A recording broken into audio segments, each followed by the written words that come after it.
smskredit.lt. Greitųjų paskolų profesionalai pristato transliaciją. smskredit.lt. Pinigai šiuolaikiškam žmogui.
Nežinau, gal labiau norėjom pergalės.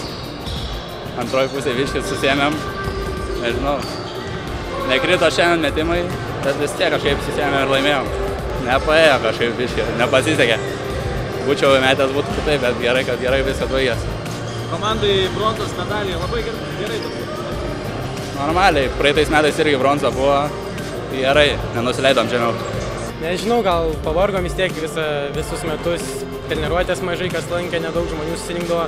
Turbūt jėgų pritrūko vis tiek jaunesni, gal daugiau jėgų turėjo. Nežinau, pavargom, pasimetėm, įmetė kelis metimus, nes nepaėmėm kamuoliuko krepšių ir tiek. Nežinau, nepasisekė tiesiog. Prieš tai 2 rungtynės žaidėm, taip pat rezultatas nebuvo toks didelis, kad pralaimėtume, taip pat kovojom irgi. Ir vėlgi, ant galo taip pat pralaimėjom ir praeitas rungtynės kelias, kurias žaidėm prieš juos.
Įspūdžiai labai geri, kadangi žaidėm prieš metais vyresnių 1 diviziono komandą ir tikrai sužaidėm labai gerai. Kokie buvo šiandien faktoriai, kas lėmė tokią rungtynę eigą, 2 pratęsimai? Kovingumas, visų pirma kovingumas ir gerai sumesti metimai, greitos atakos ir noras. Kiek galo iškritus iš rikiuotės buvo? Liko tik 5 žaidėjai, kurie galėjo žaisti, visi kiti buvo iškritę. Gali pasveikinti varžovus? Taip, galiu pasveikinti varžovus, kadangi tikrai sužaidė gerai. Sveikinu Matą, kadangi susipyko su savo draugė Agne. Sveikinu tikrai. Čia iš jų draugė? Jis Kobe Bryantas, jis Kobe Bryantas!